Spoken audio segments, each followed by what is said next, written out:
श्रीमद् भगवद गीता अध्याय 2। कल हमने पूरा किया था 71वां श्लोक, जिसमें भगवान श्री कृष्ण ने ये बात कही है, विहाय कामान्यः सर्वान् पुमाश्चरति निःस्पृहः निर्ममो निरहंकार स शांतिमधिगच्छति। इसको विस्तार से देख चुके हैं, बस जल्दी ही आगे बढ़ेंगे।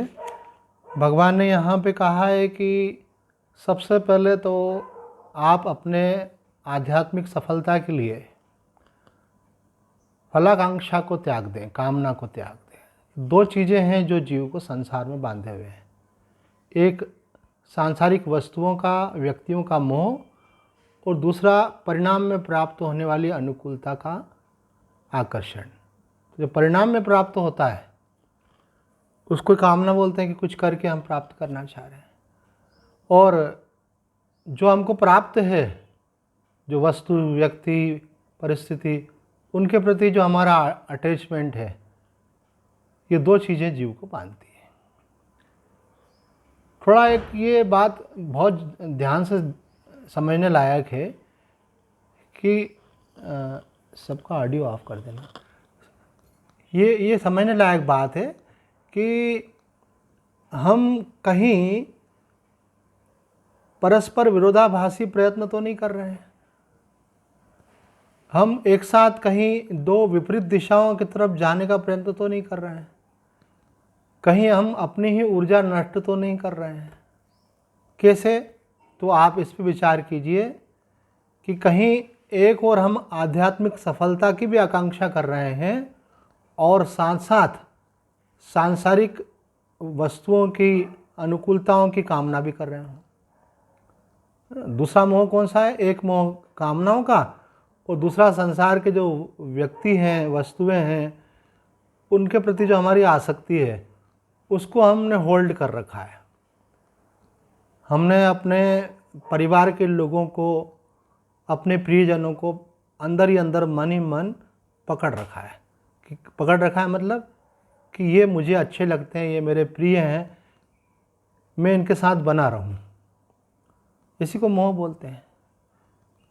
तो हम एक तरफ ये वाला मोह बना के रखना चाहते हैं कि संसार के मेरे प्रियजन मेरे साथ बने रहें, मैं इनके साथ बना रहूं। दूसरा, हमको संसार की ये अनुकूलताएं प्राप्त हो जाएं, ये सुख प्राप्त हो जाएं। ये दूसरे प्रकार का मोह।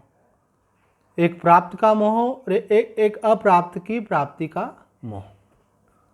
ये दो प्रकार के मोह बना रखे हैं। और दूसरी इसके ठीक विरोधी हम चाहते क्या हैं? कि हमको शांति मिले, हमको भगवत प्राप्ति हो। तो एक ये बात बहुत अच्छे से समझ लेना चाहिए कि भगवत प्राप्ति और शांति अपने आप में उपलब्ध करने की कोई चीज़ ही नहीं है। भगवान पाने की चीज़ है ही नहीं, और शांति पाने की चीज़ है ही नहीं। शांति नित्य प्राप्त है, भगवान नित्य प्राप्त है। हमको केवल अपनी भूल का सुधार करना है।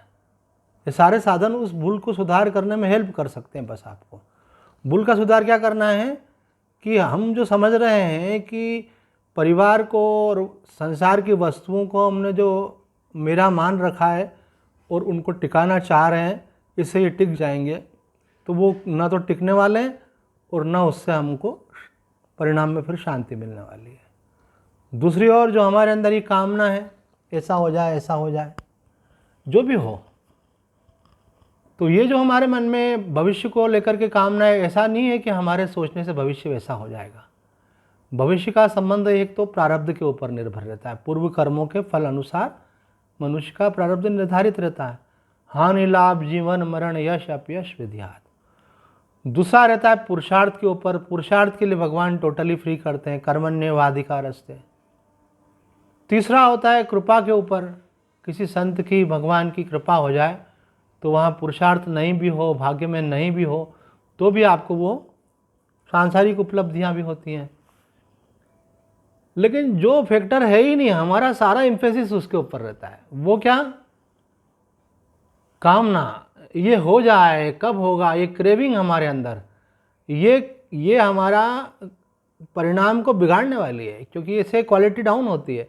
आप बार बार आपका ध्यान तो उस पर चला जाता है, कर्म पे से ध्यान हट जाता है। केवल एक नुकसान नहीं है, दूसरा नुकसान भी है इसके अंदर, कि जो हमारी सबसे बेस्ट उपलब्धि हो सकती है उससे हमको ये हमारे मन की जो ये वृत्ति है ये उससे वंचित कर देती है हमको। तो साधक को इस बात को समझना बहुत ज़रूरी है। इसलिए कुछ लोग कहते हैं कि नाम जप करो, नाम जप करो, सब कुछ हो जाएगा। मैं भी मानता हूँ भाई, भगवान के नाम के जप से आपका कल्याण होगा, लेकिन नाम के साथ सत्संग का बहुत महत्व है। मैं तो सोचता हूँ कि नाम की कृपा हुई आपके ऊपर, आपने जप किया तो भगवान कृपा करके आपको आपके कल्याण के लिए फिर किसी संत से मिलाते हैं और सत्संग मिलता है। तो सत्संग से ये बात समझ में आती है कि हमने अपने मन में विरोधी विचारों को रखा हुआ है, और विरोधी विचार हमारी गति आगे होने नहीं देते हैं। हम मानो एक तरफ तो आगे बढ़ते हैं और एक तरफ फिर पीछे होते हैं, एक तरफ आगे बढ़ते हैं, एक तरफ पीछे होते हैं। एक तरफ हम मोह को अपने जीवन में बनाए रखना चाहते हैं, दूसरी तरफ मुक्ति भी चाहते हैं। मोह और विवेक दोनों का आपस में कोई तालमेल नहीं है। विवेक का फल है मोह से मुक्ति, और मोह का फल है विवेक का आवरण। विवेक पे आवरण डाले बिना आप मोह नहीं कर सकते। अगर मुझे किसी से मोह है तो मैं अगर विवेक पूर्वक सोचने लगूँ तो मोह टिक नहीं पाएगा, और अगर मुझे मोह को दृढ़ करना है तो मोह को, विवेक को इग्नोर करना ही पड़ेगा। ये बात क्लियर करके चलना है। तो भगवान यह कह रहे विहाय कामान्य सर्वान। जो दूसरी बात कही वो इससे कनेक्टेड है। पुमाश्चरत निस्पृह, कि हमको निस्पृह होना है, तभी हम जो है स्थित प्रज्ञता को प्राप्त होंगे। तो निस्पृह होने का अभिप्राय यहाँ बड़े सूक्ष्मता से समझाया था कि निस्पृह होने का मतलब है कि आदमी बोलता है इतना तो जस्टिफाइड है, एटलीस्ट इतना तो होना ही चाहिए। बोले मुझे कई लोगों ने बोला ऐसा, और साधकों ने बोला, और बिना संकोच के बोला। बड़ी बात यह है, क्योंकि कामना के बारे में तो उनको क्लियरिटी है कि कामनाएं नहीं होना चाहिए, आवश्यकताओं की पूर्ति हो जाए, इच्छाएं नहीं हो। यहाँ तक की बात तो बहुत लोगों को समझ में आती है। लेकिन यहाँ जो एक नई बात निकल करके आ रही है इस श्लोक के माध्यम से, और जो सब संत महात्मा इसकी व्याख्या में बोल रहे हैं कि ठीक है, आपने वो तो समझ लिया कि इच्छाएं नहीं होना चाहिए, बहुत सारी कामनाएं नहीं होना चाहिए, लेकिन ये जो आपने समझा हुआ है क्या, कि इतना तो जस्टिफाइड है, इतना तो होना ही चाहिए। अगर मैं बीमार हूँ, इलाज का पैसा तो होना चाहिए। संतान है तो उसकी शिक्षा के लिए तो धन होना ही चाहिए। रहने के लिए, सर छुपाने के लिए मकान तो होना ही चाहिए। खाने के लिए भोजन तो होना ही चाहिए। इतना तो बनता है ना। ऐसा भक्त लोग बोलते हैं कि फिर पूजा किस लिए, पूजा पाठ भी करें और फिर ये भी सब रहे तो वो भी क्लियर होना चाहिए कि पूजा पाठ किस लिए की जाती है। तो भगवान कह रहे हैं कि ये सब तो आपको मिलेगा, आपको इसकी चिंता नहीं करनी है। जो आपके भाग्य में लिखा है तो भी मिलेगा, और भाग्य से 1000 गुना तब मिलता है जब आप भगवान के हो जाते हैं। आप कांट इमेज, आप सोच नहीं सकते हो, आपके लिए जो जो कुछ आवश्यक है वो सब मिलता है। आप एक समर्थ व्यक्ति से मित्रता कर लेते हैं, प्रेम कर लेते हैं, तो उसके मन में विचार आता है यार इसका मोबाइल ख़राब है, मैं इसको ये दे दूँ, इसके पास ये वस्तु नहीं है, ये अपने आप ही आता है जिसका प्रेम हो जाता है आपसे। तो आप समझे कि आप सर्वसमर्थ से प्रेम कर रहे हैं, तो वो आपकी देखभाल नहीं करेगा। और भगवान ने कमिटमेंट किया गीता में, तुम मेरा अनन्य चिंतन करो और मैं तुम्हारा योगक्षेम वहन करूँगा। तो आप भगवान पे विश्वास नहीं करेंगे तो फिर किस पे करेंगे? फिर तो अध्यात्म फेल हो जाएगा आपका। तो कह रहे हैं इसलिए आप स्पृहा मत रखो। अच्छा एक बात बताओ, आप सारे एफर्ट लगा दो और आपके जितने फ्रेंड्स, रिलेटिव्स, जो भी आपको नियरेस्ट और डियरेस्ट जितने भी हैं, वो भी सारा एफर्ट लगा दें, और वो चाहते हैं कि आप जिंदा रहो, और भगवान चाहते हैं कि आपका शरीर छूटे, तो होगा क्या फाइनल बताओ? शरीर छोड़ना पड़ेगा। अगर सारे लोग चाहते हैं, आपके जितने भी हैं जो आपसे सो कॉल्ड प्रेम करते हैं, क्योंकि संसार में प्रेम क्या होता है, मोह रहता है, तो वो चाहते हैं कि आप स्वस्थ रहो, आप संपन्न रहो, आपके जीवन में सब सुविधाएं रहें, लेकिन भगवान नहीं चाहते हैं, फॉर एग्जांपल, है ना, भगवान नहीं चाहते, then what will be the result? हो ये वही जो राम रचि राखा। तो जब संसार आपके लिए कुछ कर नहीं सकता है, आपकी कामना आपके लिए कुछ कर नहीं सकती है, तो जो कर सकता है उस तरफ ध्यान देना। एक तो जो कर्म हम कर आए हैं वो प्रारब्ध बन गया है, उसके अनुसार होना है। दूसरा, हम वर्तमान में जो पुरुषार्थ करेंगे वो परिणाम देगा, तो कर्म पे कंसंट्रेट करें। और तीसरा, इन सबसे बहुत अधिक पावरफुल फैक्टर है भगवान की इच्छा। जो भगवान का भक्त होता है ना, वो प्रारब्ध को बहुत महत्व नहीं देता है। वो जानता है कि प्रारब्ध कैसा भी हो, कुछ भी हो, लेकिन अगर भगवान की कृपा हो जाए तो असंभव भी संभव हो जाता है। ठाकुर रामकृष्ण परमहंस के पास रानी रासमती के जमाई जो थे वो भक्त के रूप में थे, जिनका मंदिर था काली माता का मंदिर, रानी रासमती उनके जमाई थे वो। तो उन्होंने कहा कि ठाकुर, ये जो आप कहते हो कि भगवान कुछ भी कर सकता है, इसको मैं नहीं मानता, क्योंकि भगवान का भी अपना एक सिस्टम है, लॉजिकल होता है, कुछ भी रेंडम नहीं हो सकता। अब जैसे ये लाल फूल का पेड़ है, इस पे लाल ही फूल आते हैं, ये जवा कुसुम का ये है। अब ये पेड़ है, इस पे पीले फूल आते हैं, तो लाल फूल के पेड़ पे कोई भगवान पीले फूल थोड़ी लगाएगा। उसने भी अपने रूल्स बना रखे, जैसा बीज है वैसा फल आएगा ना। माना बबूल के वृक्ष पे आप बोलोगे इस पे आम आ जाएंगे भगवान चाहे तो भगवान ऐसे कुछ रेंडम नहीं करता, वो उनका भी एक सिस्टम बना हुआ है। और देखा जाए तो भगवान को सिस्टम के अनुसार चलना पड़ता है। देखो ये अंडरलाइन पड़ता है, मतलब भगवान भी बाउंड है। तो ठाकुर ने बोला ऐसा कुछ नहीं है, भगवान सर्वतंत्र स्वतंत्र है और वो कभी भी कुछ भी कर सकते हैं। सब नियम उनके ही बनाए हुए, नियम उनके बनाए हुए, नियम उनके लिए नहीं है। तो बोला नहीं, मैं नहीं मानता, इस लाल फूल के पेड़ के ऊपर पीले फूल नहीं आ सकते। तो अब वो तो तर्क से बोलने वाले व्यक्ति थे। ठाकुर माँ के पास गए, जब पूजा करने लगे तो रोने लगे। माँ, वो बोलता है कि तू लाल फूल के पेड़ पे पीले फूल नहीं लगा सकती है, तो क्या माँ तू सर्वसमर्थ नहीं है? तू चाहे तो कुछ भी कर सकती है माँ। तो कहते हैं कि कुछ दिन, 2-4 दिन भी नहीं बीते होंगे जब ठाकुर वहाँ से निकले, ओह ये क्या, लाल फूल के पेड़ पे पीले फूल आए हुए थे। उन्होंने बुलाया उसको जा कर के, बोल देख तू बोलता था ना माँ ऐसा नहीं कर सकती है। तो उन्होंने कान पकड़े, मैं माफ़ी मांगता हूँ, अब कभी नहीं कहूँगा, भगवान कभी भी कुछ भी कर सकते हैं।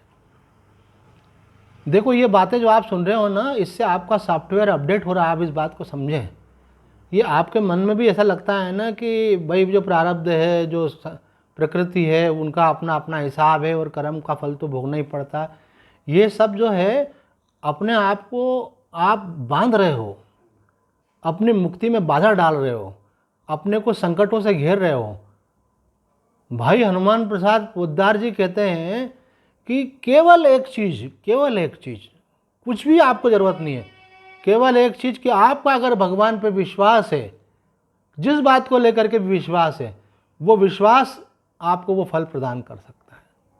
ये लंबी चौड़ी साधनाएं तो जो है, साधन तो विश्वास जमाने के लिए की जाती है, लेकिन अगर आपका विश्वास है तो बस समझ लो कि आपका काम होने में कोई विलंब नहीं है। विश्वास पूरा होना चाहिए, मन में संशय बिल्कुल नहीं होना चाहिए। यहाँ तो योगी अपने में विश्वास करता है कि उसका संकल्प एक हो जाता है तो काम हो जाता है, भक्त भगवान पर विश्वास करता है। और ज्ञानी बोलता है कि संसार को लेकर विश्वास करने की ज़रूरत ही क्या पड़ी है। बोले झूठा संसार है, ऐसा हो जाए कि वैसा हो जाए। बोले शरीर को बीमार रहना है, बीमार रहे, मरना है मर जाए, भूखा रहना है भूखा रहे, जो होना होगा प्रारब्ध है इसका। जो प्रयास किया जा रहा है व्यवहारिक रूप से किया जा रहा है, इसको मैं मेरा क्यों मानूं।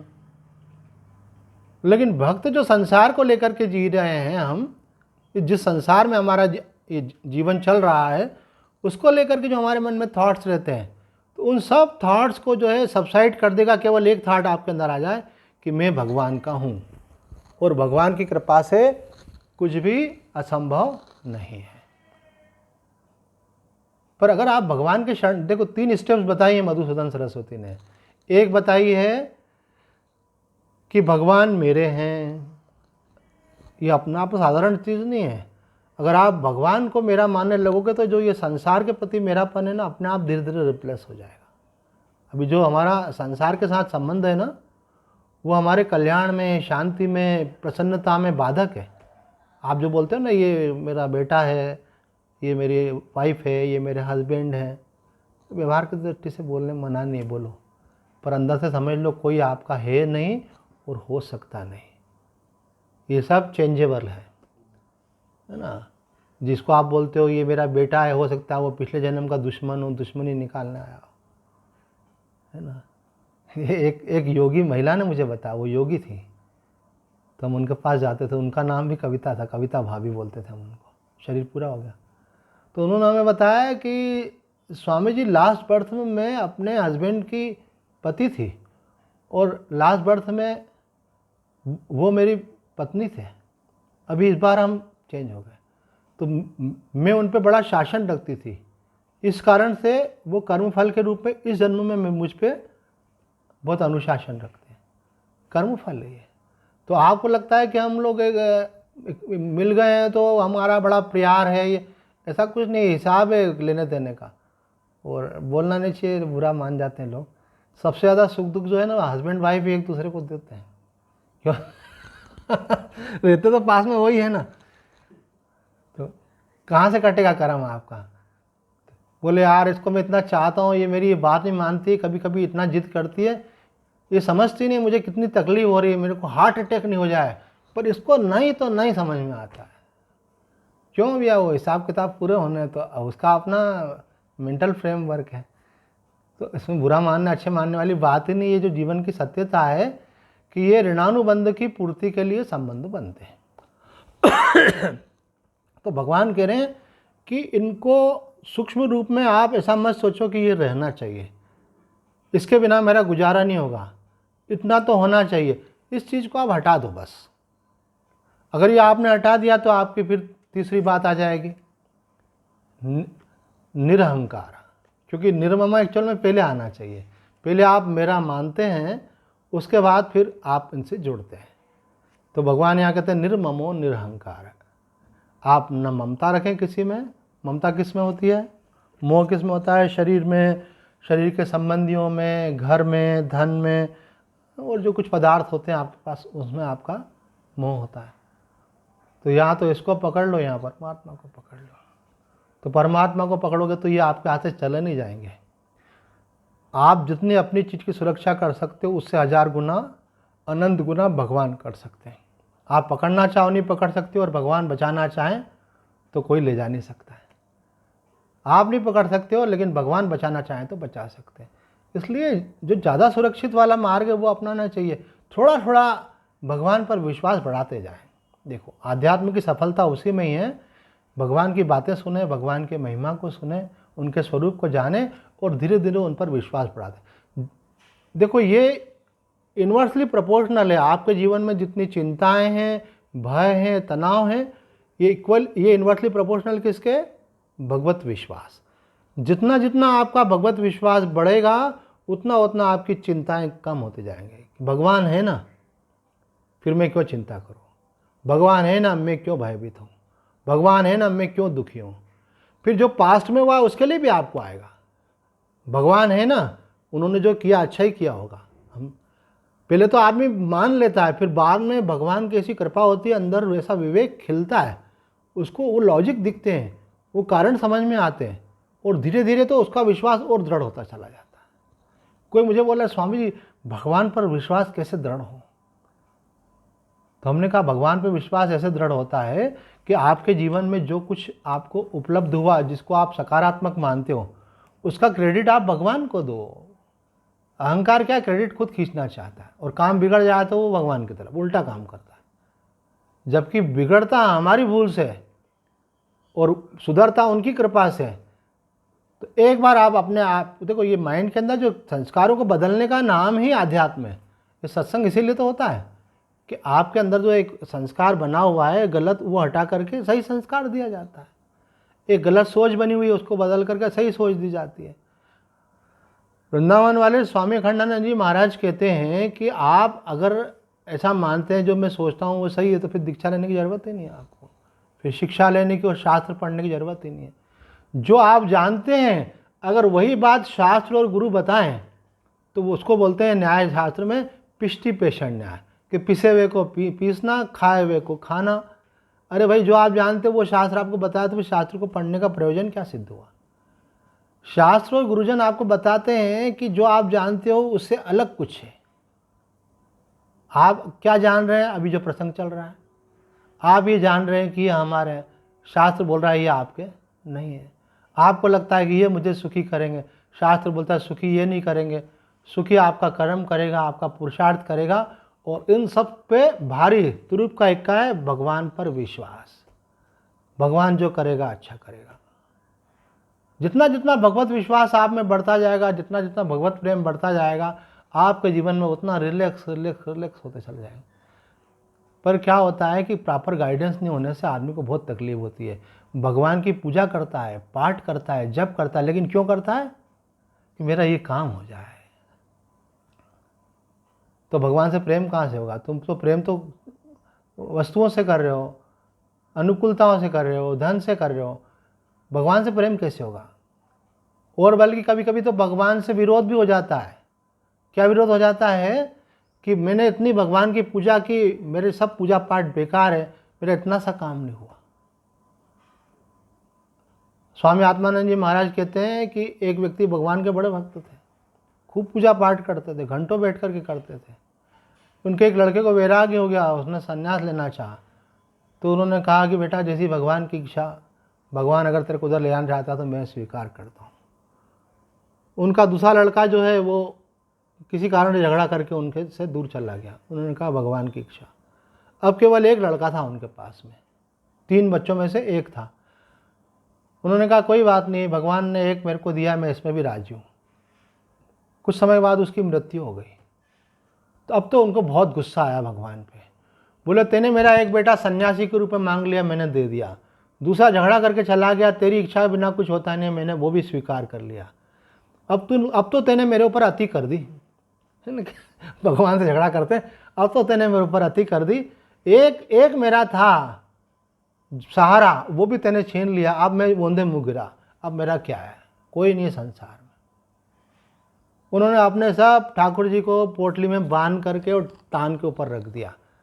बोला कौन तुम्हारी पूजा करे और कौन पाठ करे? बहुत फालतू पूजा पाठ करवाई अपनी और किया दिया कुछ भी नहीं। ऐसे तो स्वामी जी उनके घर आते जाते थे। स्वामी आत्मानंद जी रामकृष्ण मिशन वाले, सेकंड विवेकानंद के नाम से जाने जाते थे। तो उन्होंने उस समय उनको कुछ नहीं बोला, थोड़ा सोचा कि इनका वेग थोड़ा शांत हो जाए। फिर धीरे धीरे उनको सत्संग सुनाया। बात समझ में आई कि सत्संग जो हम करते हैं, साधना जो करते हैं, वो इस विवेक को जगाने के लिए है कि जीवन में जो परिस्थितियां हो रही हैं उसमें भी भगवान की कृपा है। तो बोले स्वामी जी उस समय तो मैं समझने की स्थिति में नहीं था, पर अब मैं समझने की स्थिति में, आप मुझे बताओ इसमें कौन सी भगवान की कृपा हुई? एकमात्र मेरा आश्रय था, वो भी छीन लिया उन्होंने। बोले यही तो तुम्हारे कल्याण में सबसे बड़ा बाधक था। तुमने आश्रय संसार का ले रखा था, आश्रय लेना चाहिए भगवान का। तुम्हें भरोसा कर रखा था संसार के ऊपर, भरोसा करना था ये था परमात्मा पर। हमने कल भी बोला था किसी के पास काफ़ी पर्याप्त धन होता तो उसको भरोसा रहता अपना बुढ़ापा अच्छे से कट जाएगा भैया, अब भगवान के भरोसे की कोई ज़रूरत नहीं है।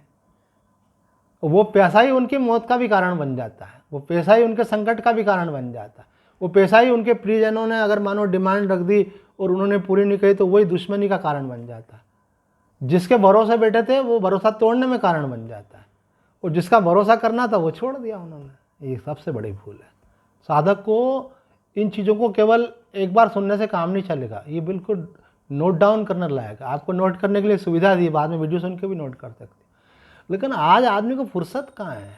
एक बार सुनना ही बहुत बड़ा भारी रहता है। आप वीडियो पे आके बैठ जाते हो तो बड़ी बात उपलब्धि हो जाती है। ये भी बहुत पुण्य जागृत पे बिना नहीं मिलता है सत्संग। कई लोगों को एक और आपको कॉन्सेप्ट क्लियर करने वाली बात बता दें। कई लोगों को गलत फहमी है कि हम पूजा पाठ करते हैं, मंदिर जाते हैं, व्रत उपवास करते हैं, साधना करते हैं तो हमारा कल्याण हो जाएगा, हमको शांति मिल जाएगी। बिल्कुल नहीं मिलेगी, क्योंकि वो सब करके आप कर किसके लिए रहे हैं? आप कर रहे हैं संसार की अनुकूलता के लिए, आप कर रहे हैं संसार की प्रतिकूलता को हटाने के लिए। और संसार की अनुकूलता तो भगवान श्री राम ने अवतार लिया तो मनुष्य देह में उनको प्राप्त नहीं हुई।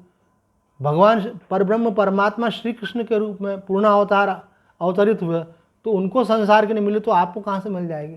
उन्होंने तो एग्जाम्पल करके बताया आपको। तो जो चीज़ पॉसिबल नहीं है उसको पॉसिबल करने का आप प्रयास कर रहे हैं कि हम पूजा पाठ जप तप ये सब करें, दान धर्म व्रत उपवास, और हमारे जीवन में सब कुछ अच्छा अच्छा बना रहे, गुड गुड बना रहे, सब अनुकूल रहे।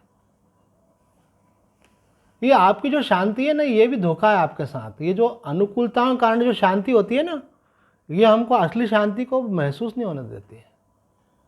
हम इस शांति को ही शांति मानते हैं, है ना। मानो ये रजनी मेरे सामने बैठी है और मैंने सोचा ये मेरी बहन है, ये मेरे आखिरी समय तक मेरा साथ देगी, और आखिरी समय नहीं दे पाई साथ में, और मेरे साथ तो धोखा हो गया। ऐसे मुझे क्या मालूम था कि मेरा आखिरी समय में ये साथ नहीं देगी। तो ऐसे हमने जिन चीज़ों पे विश्वास किया हुआ है उसमें सबसे बड़ी एक चीज़ है कि मन की शांति, कि मन की शांति है तो सब कुछ है। बोले बच्चे कहना मान रहे हैं, स्वास्थ्य अच्छा है, आर्थिक परिस्थितियां चल रही हैं, मन शांत रहता है, खुश है, ये शांति धोखा है। क्यों? क्योंकि ये डिपेंडेंट है अनुकूलताओं के ऊपर, और अनुकूलता बदली तो स्वास्थ्य किसका हमेशा एक सरी का रहता है, बताओ। संबंध किसके हमेशा एक से रहते हैं, सांसारिक परिस्थितियां किसकी हमेशा एक सी रहती हैं।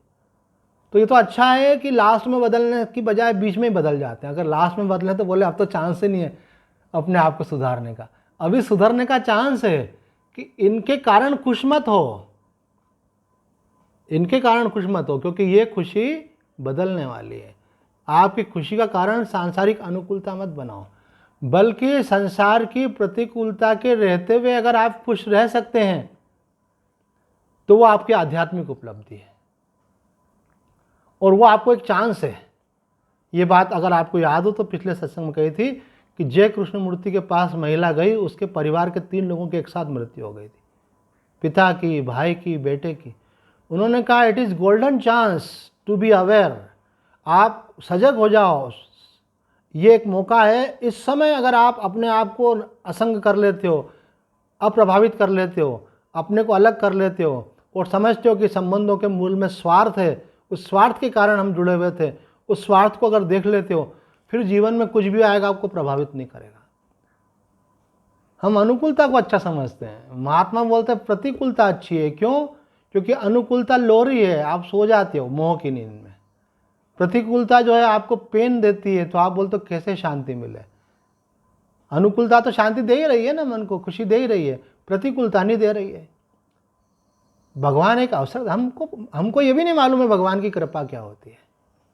ये भगवान की कृपा होती है कि जीवन में कुछ ऐसा हो जो हमको अच्छा नहीं लग रहा है, वो जो वेदना है वो वेदना आपकी विवेक के द्वारा निवृत्त हो, वो वेदना जो है आपकी भगवत विश्वास के द्वारा निवृत्त हो। उस वेदना में आप भगवान की अनुकंपा को देख सकें, तो फिर आपके जीवन में जितनी भी वेदनाएं आएंगी वो सब बाहर से निकल जाएंगे, और आप हमेशा भगवत विश्वास में, भगवत प्रेम में आप बने रहेंगे, विवेक पूर्वक बने रहेंगे। और ज्ञानी को भी ज्ञान की निष्ठा तभी प्राप्त होती है, ज्ञान मार्ग वाले को, जब उसको समझ में आता अनुकूलता प्रतिकूलता तो अंतःकरण के लिए है, मैं तो इसका साक्षी हूँ। अभी अनुकूलता रहती है तो बोलता मैं साक्षी हूँ, है ना, बढ़िया खाना खा लिया, है ना, सोने के लिए बढ़िया बिस्तर है ना, अब मजे से बोल रहे हैं शिवो हम, है ना। तो एक आश्रम है, तो उसके आसपास कुछ ऐसे शरारती बच्चे रहते हैं। तो घटना कोई सुना रहा था, तो वो महाराज जी वहाँ से निकले, तो महाराज जी बोले शिवो हम, तो वो बच्चे बोलते हैं हाँ महाराज जी, बनाए हम खाएं तुम, बोले शिवो हम ऐसे। तो बोले आप उस तत्व में तब स्थित हो जब आपके जीवन में प्रतिकूलता हो, तब वास्तविक स्थिति है। भगवत विश्वास आपका तब कहलाएगा जब आपके जीवन में प्रतिकूलता हो, तो भी आपका विश्वास डगमगाए नहीं। भगवान बोलेंगे मेरा पक्का भक्त है। परीक्षा भी ऐसे ही होती है। अगर आपको अपने किसी प्रिय की परीक्षा लेनी होती है और परिस्थिति बन जाती तो मालूम पड़ जाता है कि मुझे चाहता है कि नहीं चाहता है। बोले देखो, जो हर समय आपके साथ वो आपका अपना होता है, जो प्रतिकूलता में आपका साथ छोड़ दे वो आपका थोड़ी होता है। तो ऐसा केवल भगवान ही होता है अथवा कोई भगवान का बंदा होता है। तो कभी कभी हमको लगता है कि गीता को छोड़ के भी कुछ बोले, तो विहाय कामान्य सर्वान पुमान शरत निष्प्रा निर्ममो निरहंकार। अहंकार देखो 2 तरह का होता है, अपने को समझना है। एक अहंकार अपने को शरीर मानना अहंकार है। अहम मतलब होता है आत्मा, अब जब वो देह का आकार धारण कर लेती तो वह अहंकार कहलाता है। और दूसरा अहंकार होता है जब आप अपने को देह मान लेते हो तो बोलते मकान मेरा है, धन मेरा है, बच्चे मेरे हैं, मान प्रतिष्ठा मेरी है, वो स्थूल अहंकार है। और सूक्ष्म अहंकार क्या है? शरीर को अपना मान। अगर ये नहीं रहेगा तो वो भी नहीं रहेगा। अगर आप देहात्म भाव नहीं रखेंगे, देह का अभिमान नहीं रखेंगे, अपने को शरीर नहीं मानेंगे, तो जब शरीर ही अपने को नहीं मानेंगे तो मकान अपना कैसे मान लेंगे, बच्चे अपने कैसे मान लेंगे। तो भगवान का निर्ममो निरहंकार स शांतिम अधिगच्छति। अब ऐसे व्यक्ति को शांति प्राप्त नहीं होती है। भगवान जो कह रहे हैं स शांतिम अधिगच्छति, तो यहाँ पे महापुरुष इसकी व्याख्या करते हुए कह रहे हैं कि उसको शांति मिल नहीं जाती है। शांति तो पहले से थी, अब उसको अनुभव होने लग जाती है। अभी तक अनुभव नहीं हो रही थी। क्यों नहीं हो रही थी? क्योंकि उन्होंने संसार को पकड़ा हुआ था और संसार के हिलने से वो हिल रहे थे। अब वो संसार उन्होंने छोड़ दिया, उस पे से होल्ड छोड़ दिया, शरीर पे से, परिवार पे से, धन पर से, प्राप्त होने वाली अनुकूलताओं पर से, तो उन्होंने होल्ड छोड़ा तो वो अपने जहाँ है वहाँ पे टिक गया आकर के। देखो, आध्यात्म में करने के लिए बहुत कुछ नहीं है, छोड़ने के लिए बहुत कुछ है। एक महात्मा जी का लोग उत्सव मना रहे थे कि महाराज जी आज के दिन आपको ये बोध हुआ था मैं ब्रह्म हूँ, उसके बाद फिर आपको कभी भ्रम नहीं हुआ है ना। स्थित्वास्याम अंत काले भी ब्रह्म निर्वाण मृच्छति। तो बोलते हैं अंत काल में भी स्थित हो जाए तो बोले कि स्थिति पहले भी हो जाती है किसी की। तो किसी महात्मा ने बताया कि इस दिन मेरे को ये अनुभूति हुई, उसके बाद फिर मुझे कभी भ्रम नहीं हुआ। तो लोग, उनके भक्तों ने वो दिन मनाना शुरू किया।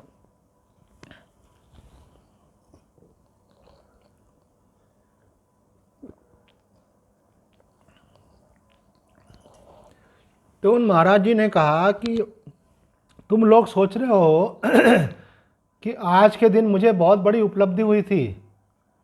ट्रूली स्पीकिंग, अगर सत्य बोलूं तो आज के दिन मुझे कोई उपलब्धि नहीं हुई थी। आज के दिन मैं जो अपने आप को मानता था उसको मैंने पूरी तरह से खो दिया था।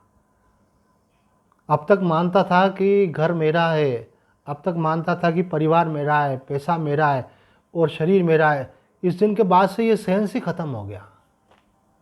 ये अहंकार खत्म होने से ये सेंस खत्म हो जाता है। अहंकारी व्यक्ति को लगता है मकान मेरा है, परिवार मेरा है। आप बुरा मत मानो, समझो इस बात को।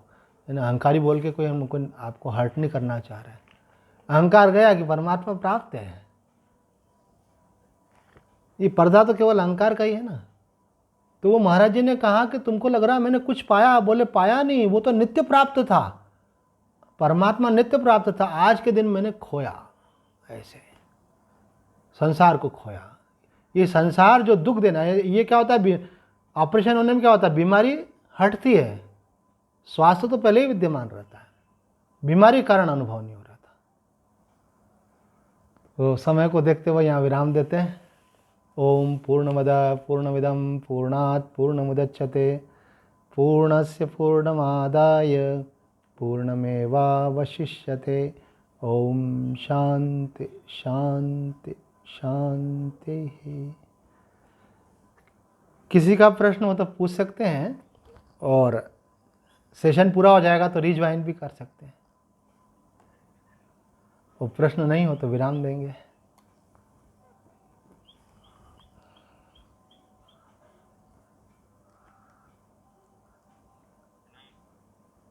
हाँ जी, अपना नाम बोल के, क्योंकि सबका चित्र दिखता नहीं है इसमें। हाँ जी, हाँ पूछिए भैया। रुचित पूछ रहे हैं क्या? प्रणाम जी, प्रणाम। नारायण जी, हनुमान जी के भक्त हैं ये तो।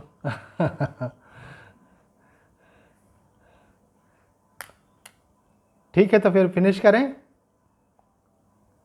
हाँ जी, ओम शांति शांति शांति। नारायण।